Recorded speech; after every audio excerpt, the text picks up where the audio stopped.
Welcome to People Unplugged, the podcast from the creative team at People Unboxed. I'm Westy, Digital Director at People Unboxed. This is the People Unplugged podcast. So welcome to People Unplugged, welcome back to the show. Today I'm delighted to have Jo Harley join us, a highly regarded expert and co-founder of a number of companies, including Hendrick Hyde and Korero. Yeah. That's great. Over 2 decades of experience in employee engagement consultancy and hospitality management. So Jo's a proven track record in transforming businesses, people and culture. So on today's show, we'll explore how Jo's insights can help organisations create engaging and, I guess, genuinely fulfilling environments for their employees. There you go, Jo. There's an intro for you. Welcome to People Unplugged. Maybe we could start by you telling us a little bit about the highlights of your journey so far, and then perhaps we'll dive into those 2 businesses, maybe break them down one at a time. But for now, who are you? Hello, hi. So thank you so much for having me on. Really appreciate it. It's a weird connection actually, because Rachel, who works from you, is my cousin's best friend. And we were chatting at my cousin's wedding, and then we started following each other on LinkedIn, and then she was like, "Oh, Jo, do you want to come on our podcast?" And I was like, "Well, that's very flattering. Thank you very much." So that's how, I suppose, that's how our 2 businesses are connected, but fairly similar actually, I think, aren't they? In terms of, we want to help businesses create super productive, engaged workforces, and generally just help people be a great place to work. And my career started off in hospitality. I think like a lot of people in your business. Is that is that true?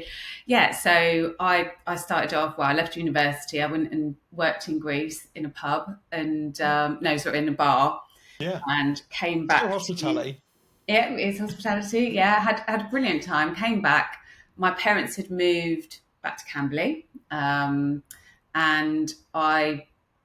I didn't have a job, and I walked down and sort of looked at the job centre and thought, I'm not going in there. And I walked into a pub, and there started this career. So, so I walked into the pub, I got a job. They offered me a place in their graduate scheme. I turned it down actually, because I wanted to actually run pubs before I went and told people how to run pubs. And so I had a licence at 25. So I was running pubs for a company called Allied Domecq back in the day, who then got acquired by Punch. Then went on to work for Bacardi Martini doing sales and marketing, and had the best time ever living in Shepherd's Bush with 2 other girls from Bacardi at a time when Breezer just took off. Do you remember Bacardi Breezer? Yeah, it just took off, and you didn't have to sell anything. You just walk into a pub and say, how much do you want? That was phenomenal. That said, both those organisations, and I'm like a proper Generation X girl, and I don't know if you do stuff on generational theory, but in general, us Gen Xers tend to be a bit more loyal than maybe the sort of generations coming through the workforce now. If either of those organisations had had a conversation with me about what I wanted to do with my career, or what development I might like, or how are you actually feeling today? They were both, I had great managers, don't get me wrong, but there was nothing really to sort of make me want to stay. And at that point, I met a woman called Jane Sunley, and she just started a talent retention business. And because employee engagement wasn't a word back then when we started that business. And she'd worked in recruitment within hospitality, and before that worked in hotels and also food service. So between us, we had quite a breadth of experience in the operational side of hospitality. No HR backgrounds, just a real belief that actually happy people equals happy customers. Yeah, but understood people, right? Yeah, so not gotcha. Not rocket science, what we do. So I was with Jane's business, Purple Cubed. Well, we started off Learn Purple. We rebranded about halfway through for about 20 years. And all about helping organisations be great places to work. Mainly in hospitality. We were always fairly small, self-funded. And although we had clients outside of the hospitality industry, that was because people took us with them, if you like. So we've never really had a big sales and marketing function. And in that company, we built a piece of technology, and sort of at the end of 2022, Jane wanted to step back a bit. She's got a daughter in LA, very nice. So she wants to spend more time there. I was much more interested in the tech side.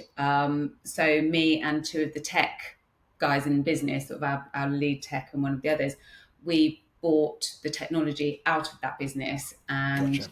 that became Korero.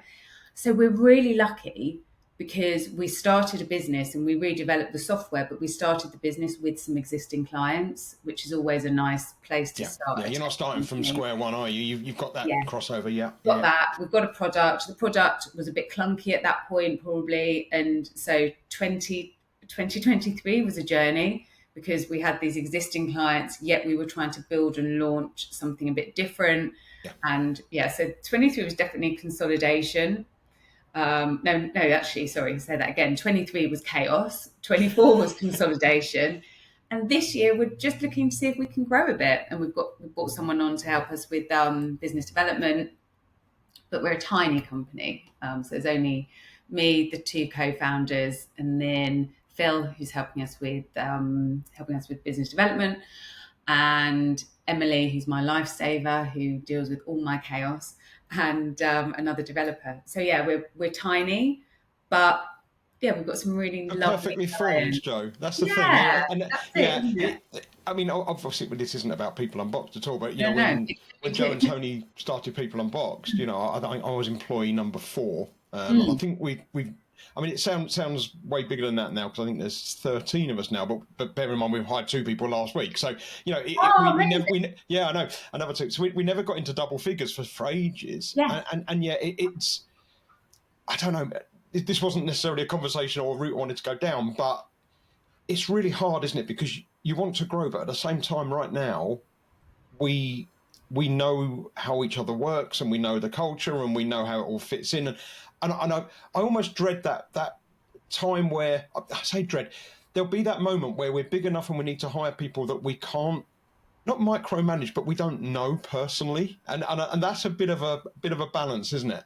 That's scary, and I think Yeah. probably as you do in your business and we do with ours, it's helping people go on that journey from being founder led, super strong culture. It's relatively easy to have a really strong culture when you can When literally you, put your arms yeah. around people. Yeah, I always say that. Put your arms around people. Don't do that. HR, no, stop. Yeah. But it is, right? You can treat people completely as individuals, which is we all want. But I think the big question that we all look for is how do you do that at scale? Because Yes.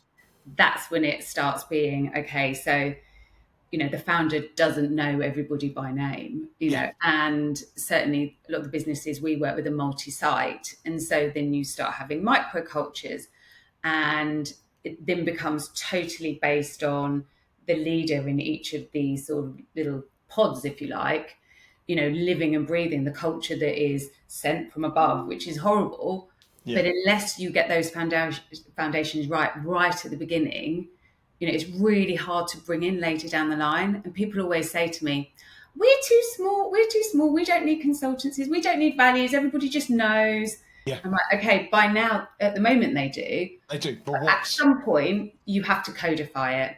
The best example of that is Hawksmoor. Kerry got at Hawksmoor restaurants. We haven't worked with them because she didn't need us. She's amazing. But it was her, a couple of guys started Hawksmoor restaurants. Have you come across them? I don't know Hawksmoor. No, are They're they amazing steak restaurants right? Okay. in London, but now global. And their culture is amazing. It's fantastic. And what Kerry did was she used this word. She codified. She came in. It was her brother and her brother's friend started these restaurants. They were amazing. They had 2-3 sites, and then they started to expand. And she worked so hard right from the very beginning at saying, "This is how we do things here. This is what good looks like." And just made sure that that was fundamental in every new opening, and not going too fast by making sure that the culture was really in place and everybody knew what they were about before they moved on. Dishoom is another amazing example of I that. love Dishoom. Yeah, I know Dishoom very, very well. And Yes. Dishoom always seems no matter which room you go to, it's kind of the same, but at the same time individual for each. Does that make sense? Yeah, totally. And I absolutely love that. Here's what our, this is the dish for this restaurant.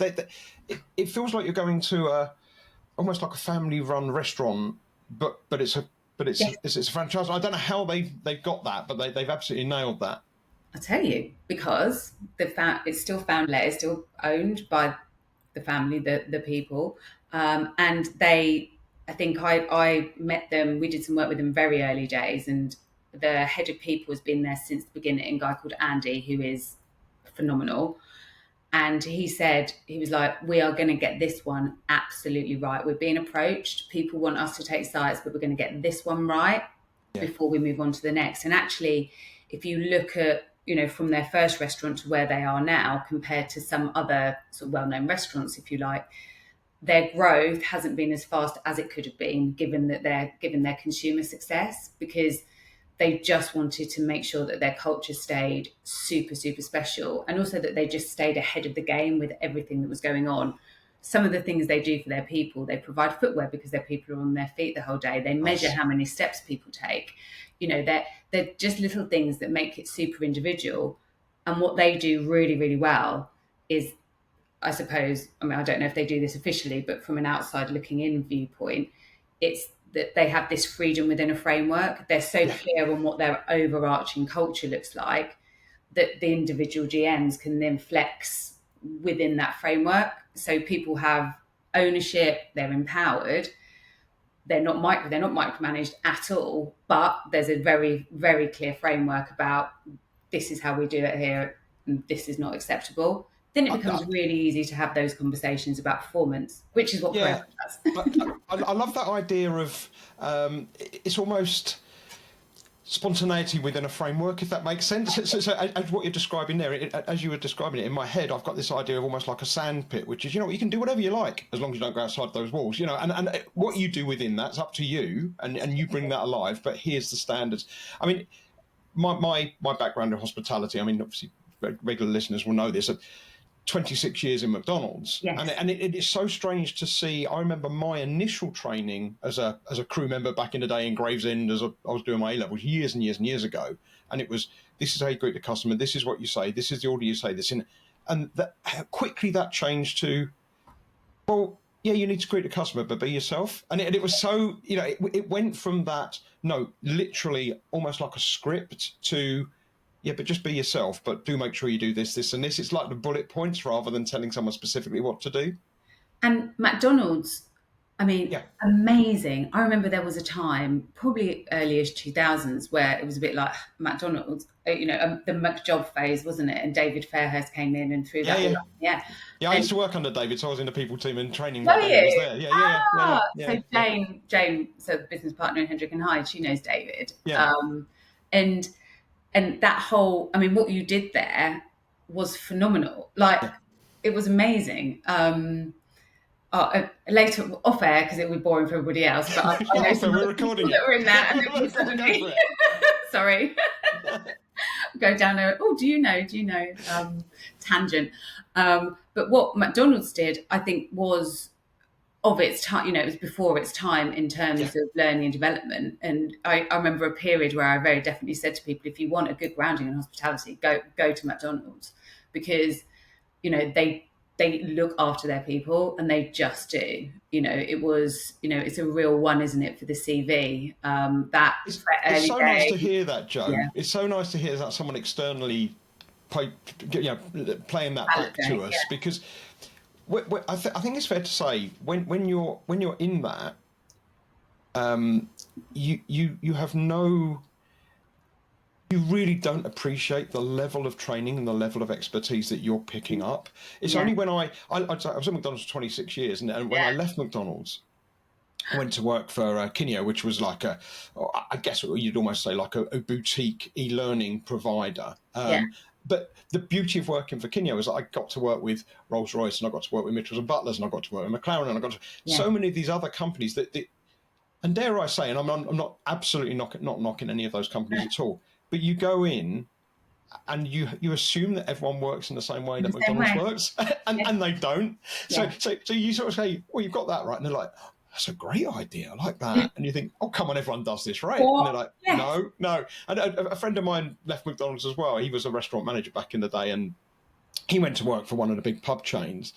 And I remember him saying, I said, how are you getting on then, Dave? And he said, honestly, Westy, you wouldn't believe it. He said, I was writing out my floor plan, and I said, okay, cool, yeah. So in McDonald's world, a floor plan, it's like, so you're running the front, you're running the back, this is when you're having your breaks, this is when you're doing this, because you're managing probably about 30 people on the shift, so that's just what you do. Yeah. And you have this plan that you do at the start of every shift. And so he's just scribbling this out on a bit of paper.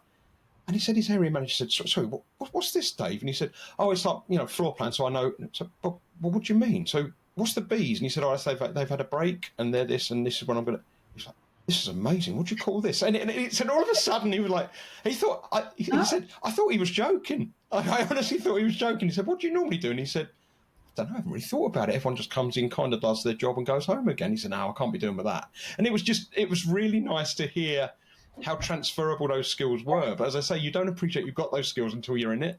Yeah. And 26 years. I mean, that is... Don't. You're obviously a Gen X as well. Well, yeah, 26 and a half years, actually. So, this can become a big McDonald's conversation. 26 and a half years, yeah. And I remember when I started, I needed a part-time job. I was doing A-levels, and then I went on to art college and did graphic design. And I remember my dad at the time saying, yeah, McDonald's, you should... I tell you what, you stay there until you get a real job. And there I was, I swear, and then 26 and a half years later, well, it's probably fair to say I'm still looking for a real job. But honestly, 26 and a half years, once I stayed, it's strange when I reflect back on it now. People say, what, really, for that long? But you know what? On reflection, I probably changed job roles every 5 years, which isn't unlikely. I worked in IT, worked in training department, worked as a business analyst, changing. If I said, I had X amount of jobs and I changed jobs every 5 years, no one would bat an eyelid. It's just because it was with one business. Exactly. And testament to them that obviously whatever they were doing kept you motivated, kept you challenged, kept you engaged. You obviously had people you admired that you were working with. You moved around. That is what it's all about, isn't it? That brings us really nicely back full circle, doesn't it? Doesn't it just? Do you know what? We're not here to talk about me, ironically, as nice as it is to be interviewed on my own podcast. I'm so interested. I love hearing about people's journeys and their stories. And I think just one more thing on what you were saying as well. That exact thing happened to me. My dad was like, run a pub, you're going to be bored in 2 years. That's not a proper job. And, I was like, I'll work behind the bar until I get a proper job.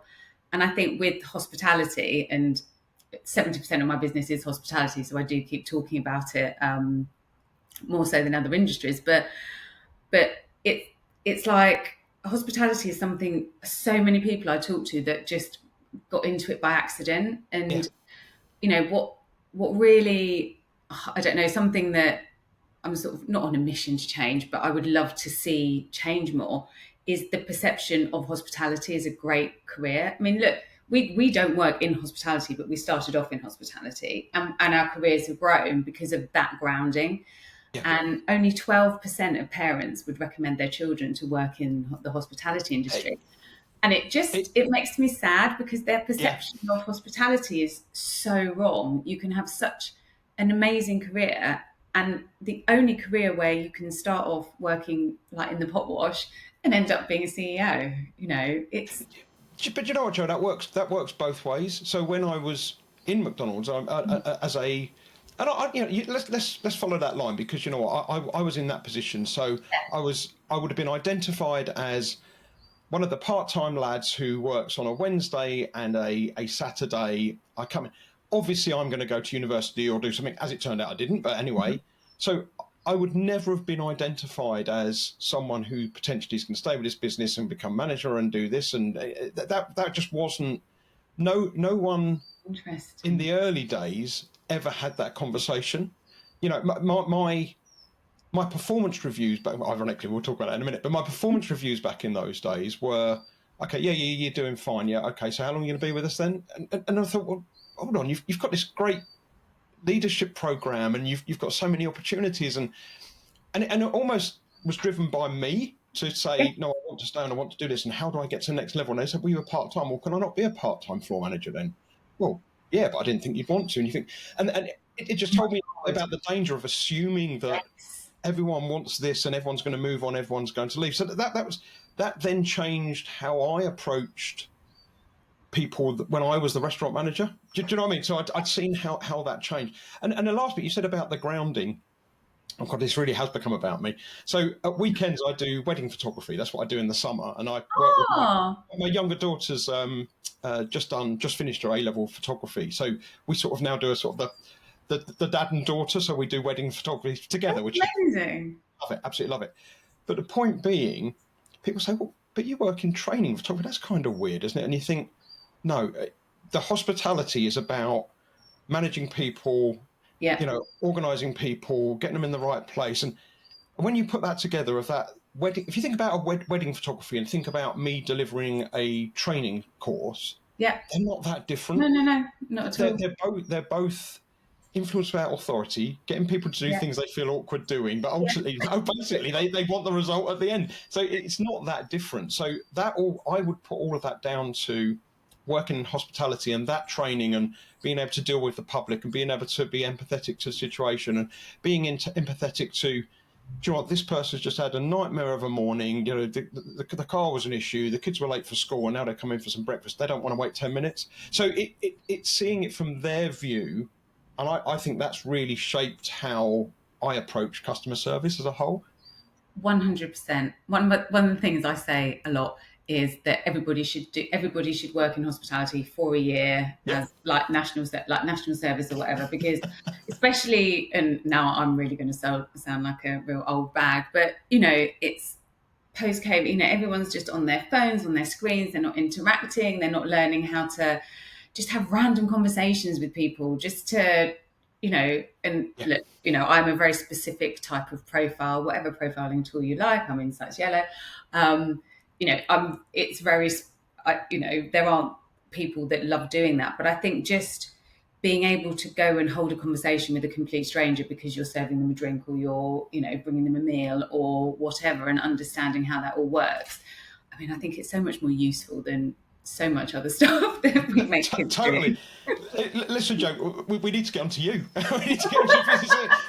There you go. I'm going to have to change the title. It's all about me. So, Hendrick and Hyde, if we could take that bit first, and then I know we'll go on to Korero as we go. So, Hendrick and Hyde, when I was reading about you on LinkedIn and on a website, it sounded to me a bit like almost like a trusted friend that helps businesses become great places to work. Is that fair? So, I think that's a really nice way of putting it. Yeah, it felt like someone's going to come in, have a look, and go, actually, do you know what? You want to think about this and this and this, and that's going to help you keep brilliant people. So, if I haven't got that wrong, because I thought that was quite a nice bit. That's a really good way. I might use that from here. That's it. The trusted friend. It's like when you chat with someone down the pub. It's like, you know what you want to do is this. So how do you do that? What's the vital ingredients for leaders that are looking to maybe cultivate that culture where I think you use that phrase, talent magnets. Why do people want to come and work with you? How do you do that? So with Hendrick and Hyde, it's definitely around, I think we've sort of worked, as I say, in the people space, and as we've sort of grown up as a business and two individuals, as have sort of a lot of our contacts and our clients, and what we find is the reason that people come to Hendrick and Hyde seemingly at the moment, because it flexes and changes depending on what's going on in the world, is a lot of the time it's about sort of senior like leadership teams sort of really working well together and being compatible. So, for example, you get a new CEO in, and you've got a number of people who've all worked together for a long time, but under a different leadership. How do you, is there a way of sort of fast tracking that sort of team dynamic? How can we get everybody working well together? For us, everything comes from the top. So I think we spend a lot of time. In the previous businesses, we had a learning and development arm as well. And we find that a lot of people, we'd say, put sticking plaster over stuff. So it's like, oh, the business isn't doing very well in X area, let's do some training. And I Yeah. think probably very similar to people and Yeah. bots. Training is the answer for everything, right? And if it doesn't get better after they've done the training, obviously the training was the problem. Training's wrong. Yeah, totally. Where we're much more like, well, we always go in and it's always a leadership communication culture, like culture as in purpose, values, behaviors. So we're a huge believer in values-based businesses. I think you guys are too.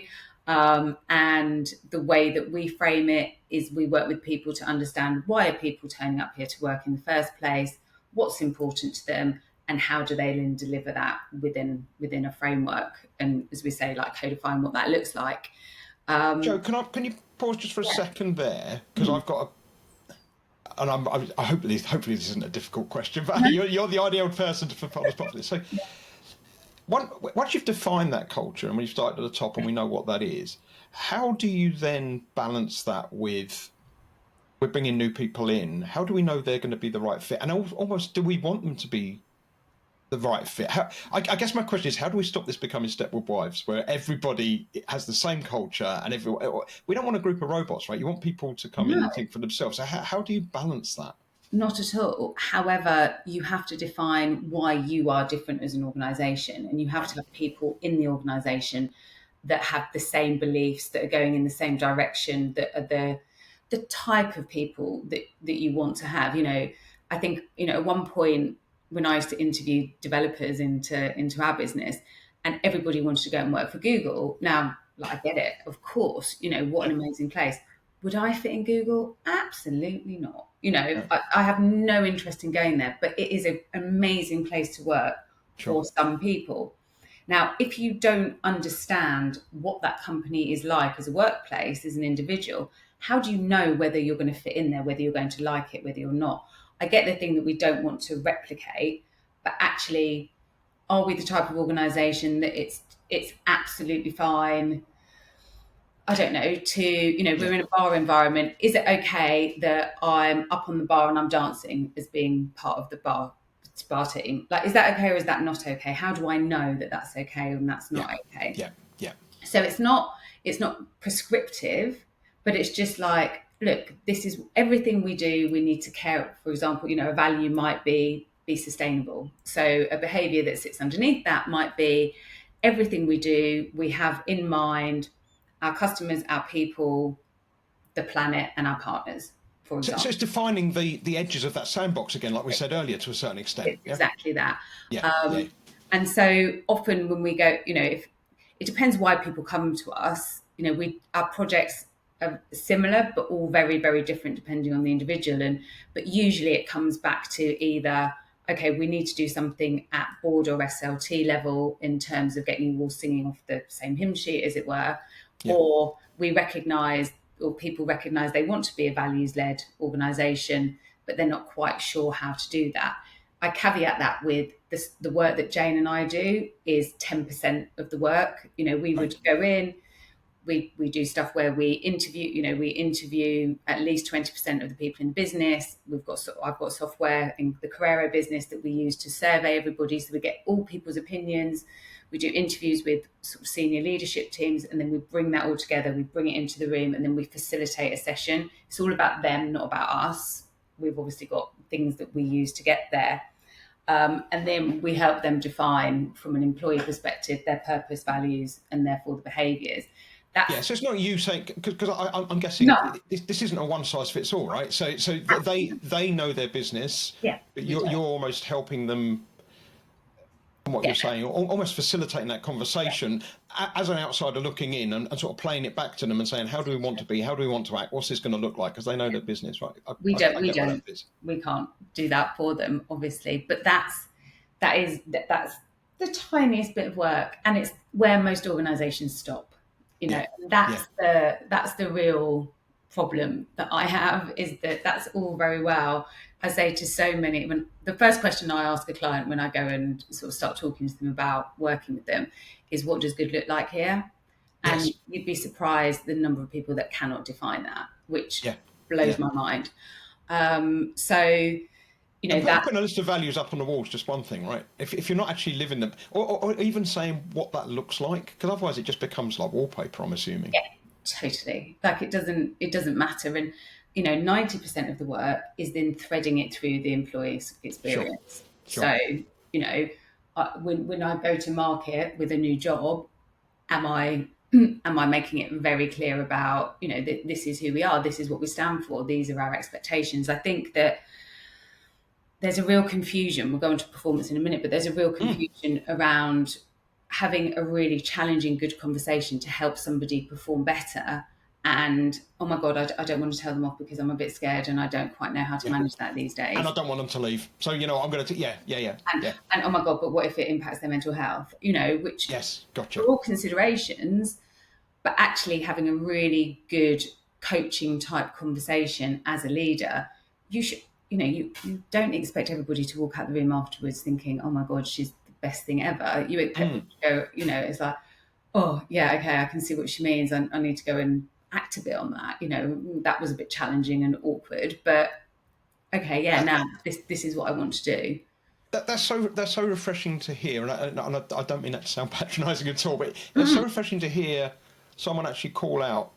But ultimately, I still need them to do a job. We're going to take these things into account, but ultimately, they need to be under some pressure. They need to be stretched a bit because ultimately we need them to perform. And I'm going to take things into account. I get that.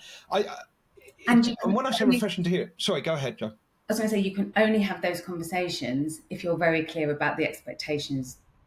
Gotcha. Because if you don't know if somebody's coming in and saying, well, I don't really know what I'm supposed to be doing. Yeah. How can you have a conversation with them around they're not doing it? And it can't be personal. It has to be objective. It's very easy to sit down with somebody and say, look, one of our values is that we care about our people. And yet yesterday I saw very clearly in this behaviour that you weren't caring about our people. That's not me having an opinion about you as a person. That's me saying, here is an expectation. We're in our sandbox, and you just jumped out of it, and that's fine. Come back in. Yeah. Let's build. Yeah. But it's not okay to jump outside, and that is okay because, boundaries are really, really important. Really important. More so now than ever, I would say. And managing expectations, therefore, is something that businesses really need to focus on, I think. And a lot of them don't, and it gets lost in translation, and then we get down to middle management and how it goes through the organisation. And people, if people listen to this, someone please be listening. My dad. Oh, I'm sure they will be. They normally do most months. And I forgot what I was going to say now. I was going to say I don't do this for fun, but I literally do. I do. Well, I do this for fun, and I do this because I'm a nosy sod. So it's the best way of me finding out what's going on. Honestly. I know, right? Yeah. So Phil, who's just come into our business, he does a podcast called Hospitality Meets. Right. And one of the reasons he's working with us is because, well, the product Korero is all about having really good conversations, and he's literally the person in the world. He is a bit like you, just like the most engaging, like just talks to anybody, wants to know everything about everybody. And you're like, well, why would we not want to have that into our business? So he's the equivalent of you in our business, I guess. Well, there you go. I'll take that as a compliment. I expect it was meant as one. It's meant as well. He's a nosy sod who just want to talk to everyone, is all I heard. I know exactly what you mean. And in fact, you know what? That's the best segue ever because you just brought up Korero there. So let's go on to that. Almost like we're scripting this. And people listening, trust me, this is 100% not scripted. There's no way on earth. Yeah, first time we've ever met each other. Right. So Korero, right? So Korero. And you've already sort of alluded to it. So this is a platform or a piece of software, but you can explain that in a second. So I think it's a tech platform, and it's designed to shake up those career conversations. And I think, is it fair to say, sort of, if you had a number one goal or the headline is, can we say goodbye to these dated annual performance cycle, performance reviews, whatever you want to call it. So if you want to explain the idea behind that and perhaps cover, I'm going to play devil's advocate now. Go, what's wrong with those traditional ways of doing PRs? We've done it like that for years, right? Right, exactly. So here's why. So go back a bit. So the reason that we developed the tool that is now Korero, the reason we developed it was because we did a lot of research early days, and we asked a lot of people about what's the most important thing to them about coming to work. And we found that if people have an individualized development plan, so, let's get rid of sheep dipping people in training or send them off to classrooms when it's not relevant, all that kind of stuff. So if they have, like development that is individualized to them, if they can see a career path, and it doesn't matter whether that's with you or not with you, Yep. It's just like, this is where I want to be, this is how we can get you here. And if this is where you want to be and you always want to be, that's also amazing. So, but it's about understanding what that looks like. If people have leaders that they're inspired by, if they have good adult to adult communication with other people in the business, including, people above them, below them, sideways, but adult to adult communication. And if the values are congruent with that individual, so if the company's values and the person's in the values are a good match together, then money becomes number 9 and people will stay longer. Yeah. So we were like, okay, well, if we need people to be doing these 5 things, and we can't come in and make that happen in businesses, so how do we facilitate those 5 things happening? Actually, a really, really good, as we used to call it, appraisal should do that.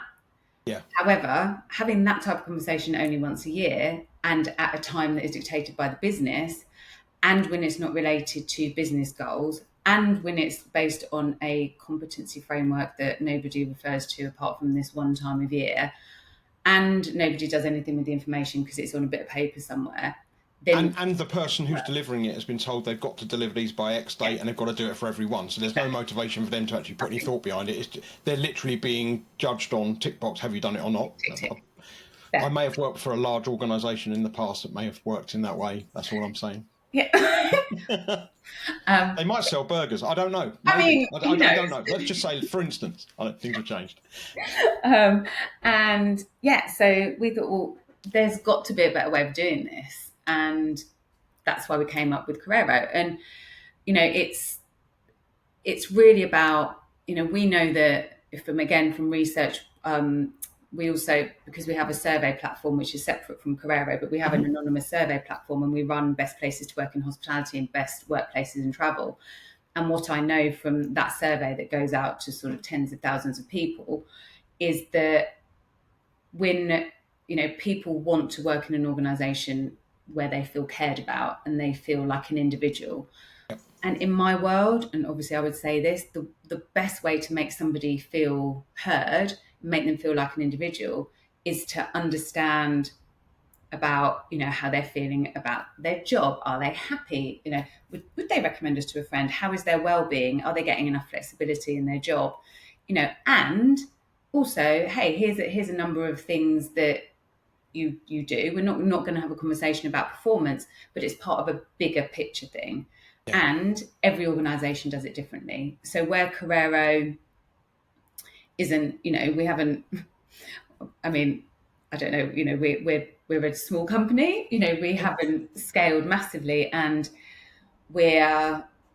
some people would say that we're a nice to have, and I would disagree with that, obviously, but it's something that I think is really vital, is having the time and the space for individuals to be able to sit down and have these conversations, to be able to talk about and drive their own careers, for leaders in the business to have an agenda, if you like, of the things that they need to talk about, because there is a lack of leadership capability just in general, certainly first-time managers a lot of the time. And then for the business to be able to look at the data that comes out of these conversations, we record them, the data to come out of these conversations, and be able to properly succession plan and talent map and look at risk of leaving and look at employee net promoter score. And we do engagement surveys. There's nothing wrong with an engagement survey. But how much nicer is it if your engagement is actually a number that comes out of how well are people performing? Because if you're engaged, you need to be performing.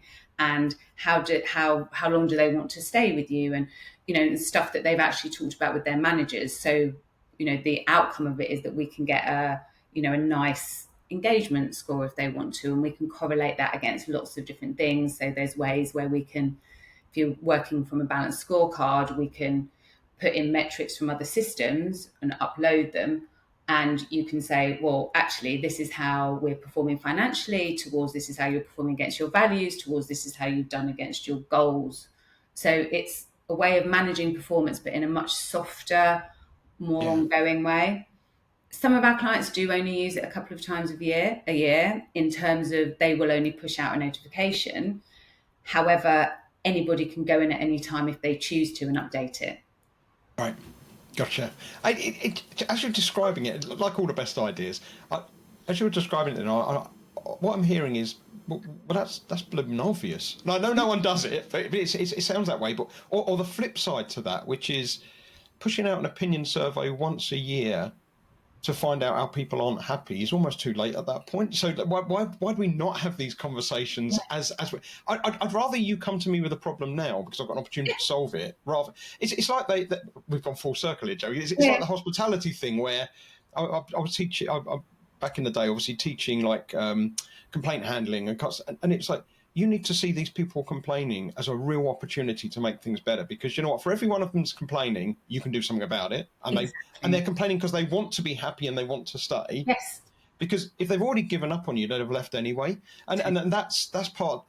And what you're saying there is, and I'm really not trying to simplify it, but in my head, No, and please tell me if I've got this wrong.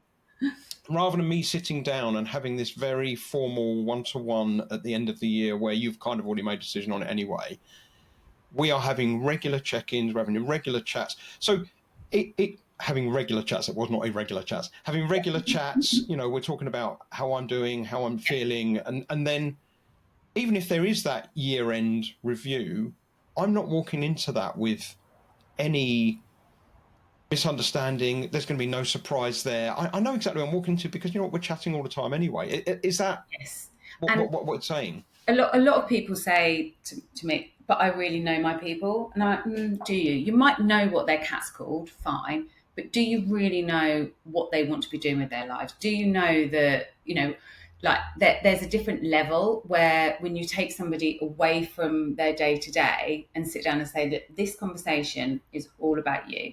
And we've got, yes, okay, there is a bit of technology here. And yes, we have to record it because we want to help you and the business be better. But actually, this is about the conversation. So much technology now, especially with AI, is about time saving. And I would caveat, ours is the opposite. Ours is about, actually, we want you to spend some time with your people. The tech is the tech. Look, there are lots of platforms that do our stuff. The real thing for me is, are people sitting down and having these conversations and taking the time to do it and giving the leaders in the business the time to do it? So many people, I haven't got time to do that, I'm too busy.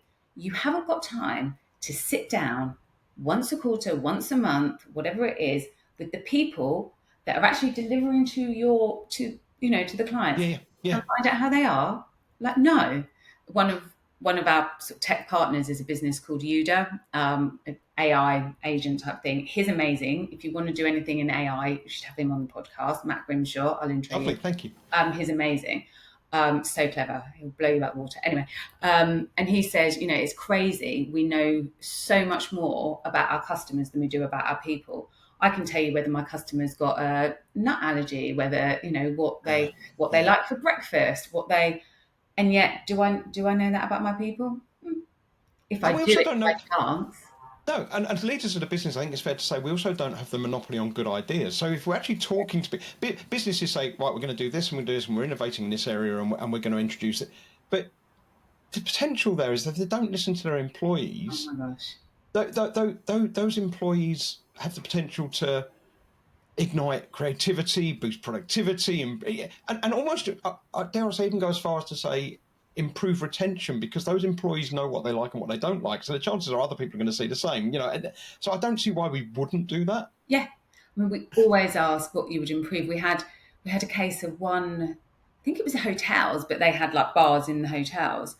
And this guy came up in one of the conversations, came up with an idea about, I don't know, something about cleaning beer lines or something like that. And it saved the business £500,000 a year because they'd sat down and had that conversation. And it's, another one was there was one site, and I always use the teaspoons analogy. It's not the big things. It was, they found out that actually everybody was fighting, and there was this whole big thing going on because there weren't enough teaspoons. And so the customers would be having breakfast. It's a really busy breakfast service, and somebody would need a teaspoon with their cup of tea. So the person would go and get it, and there weren't any teaspoons. So they'd get annoyed with the people in the kitchen because they weren't washing them up fast enough, and the manager's getting annoyed because this is annoying. Like, massive thing. And then one of the guys just said, "Could someone buy us some more teaspoons?" Sold. Yeah, that's right. Yeah, No? yeah. And it's also sharing best practice as well, right? Because I'm sure there's people doing things, and again, going back to my old world, it became almost that cottage industry. If we do it here, then, well, why are they doing a good job? And we only look at people who aren't top of the. If someone's doing a bad job, or if they're bottom of a measure, we'll focus on that.